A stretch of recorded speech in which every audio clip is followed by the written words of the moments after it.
یہ بول دیا ہے زبان سے یہ کر دوں گا لیکن آپ کے بس میں وہ نہیں ہے، تو وہاں بھی آپ کو نظر پوری نہیں کرنی ہے، اس کے بدلے میں روزہ رکھنا ہے۔ خلاصہ کلام یہ ہے حدیث کا، ثابت ابن ضحاک نے جو کہا کہ جب اللہ کے رسول نے جو سوالات کیے کہ غیر اللہ کے نام پر جہاں جانور ذبح ہوتے ہیں یا غیر اللہ کے نام پر جو میلے لگائے جاتے ہیں، ایسی جگہوں میں کیا ہے نظر پوری کرنا درست نہیں ہے، ایسی جگہوں میں نظر پوری کرنا درست نہیں ہے، ایسی جگہوں میں جانور کا ذبح کرنا درست نہیں ہے، ایسی جگہوں میں جا کر خوشیاں منانا، عید منانا درست نہیں ہے۔ اس حدیث کو سامنے رکھیے، اور ہمارے معاشرے میں جو کچھ ہو رہا ہے، جو کر رہے ہیں، ہم جو کر رہے ہیں، کبھی کیا ہے، کبھی کسی عرس میں چلے جاتے ہیں، کبھی کسی میلے میں چلے جاتے ہیں، کبھی غیر اللہ کے نام پر جشن ہو رہا ہے وہاں بھی ہم شریک ہو جاتے ہیں خوشیاں منانے کے لیے وغیرہ۔ دیکھیے اپنے اعمال کو کہیں شرک میں تو ہم نہیں پھنس گئے، ہمارے اعمال کہیں برباد نہیں ہو گئے وغیرہ۔ رجب کے مہینے میں بہت ساری بدعتیں ہیں، وقت چونکہ زیادہ ہو چکا ہے، انشاءاللہ تعالی اگلے خطبے میں کیا ہے ان بدعتوں کے تعلق سے کیا ہے واضح کیا جائے گا کہ اس مہینے میں کون کون سی بدعتیں لوگوں نے کیا ہے ایجاد کر لی ہیں، کس انداز میں کیا ہے لوگوں نے نماز پڑھنے کے اس مہینے میں بھی اہتمام کیا ہے، روزہ رکھنے وغیرہ کا کیا ہے اہتمام کیا ہے۔ انشاءاللہ تعالی اس کی تفصیل اگلے خطبے میں بیان کی جائے گی۔ اللہ رب العالمین سے دعا ہے کہ اللہ تعالی ہم تمام مسلمانوں کو صحیح معنوں میں قرآن و احادیث کو سمجھنے کی توفیق عنایت فرما، اور جو کچھ بھی اللہ رب العالمین شرک ہو رہا ہے، شرک اکبر ہو، شرک اصغر ہو، شرک جلی ہو، شرک خفی ہو، یا خرافات ہو، بدعتیں ہو وغیرہ، جو بھی لوگ کر رہے ہیں اسلام کے نام پر، اللہ رب العالمین تو ان چیزوں کو سمجھنے پھر ان سے بچنے کی توفیق عنایت فرما۔ اللہ ہم سب گناہگار ہیں، تو ہم سب کے گناہوں کو بخش دے، معاف کر دے۔ اے پروردگار عالم، جہاں کہیں بھی مسلمان پریشان حال ہیں ان کی پریشانیوں کو دور عطا فرما۔ اے اللہ، جہاں کہیں بھی مسلمان مظلومیت کی زندگی گزار رہے ہیں اللہ رب العالمین انہیں خوشحالی کی زندگی عطا فرما۔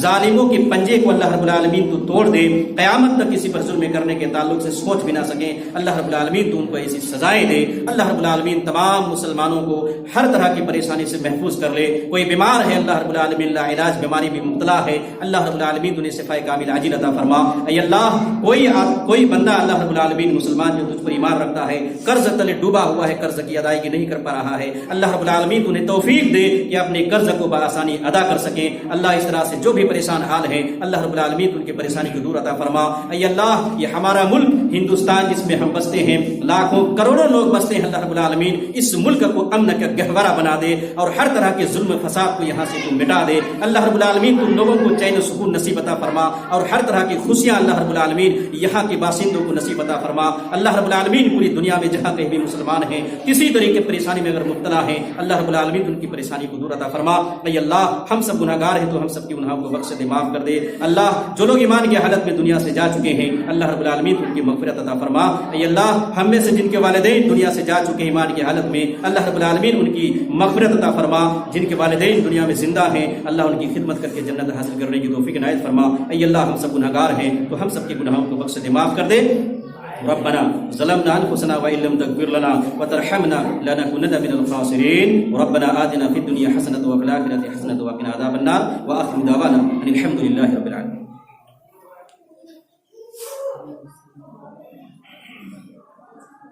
ان الحمد لله نحمده ونستعينه ونستغفره ونعوذ بالله من شرور انفسنا ومن سيئات اعمالنا من يهده الله فلا مضل له ومن يضلل فلا هادي له واشهد ان لا اله الا الله وحده لا شريك له واشهد ان محمدا عبده ورسوله اما بعد اعوذ بالله من الشيطان الرجيم بسم الله الرحمن الرحيم يا ايها الذين امنوا صلوا عليه وسلموا تسليما اللهم صل على محمد وعلى ال محمد كما صليت على ابراهيم وعلى ال ابراهيم انك حميد مجيد اللهم بارك على محمد وعلى ال محمد كما باركت على ابراهيم وعلى ال ابراهيم انك حميد مجيد ان الله يأمركم بالعدل والاحسان وايتاء ذي القربى وينهى عن الفحشاء والمنكر والبغي يعظكم لعلكم تذكرون ولذكر الله تعالى اعلى واولو وزل وتم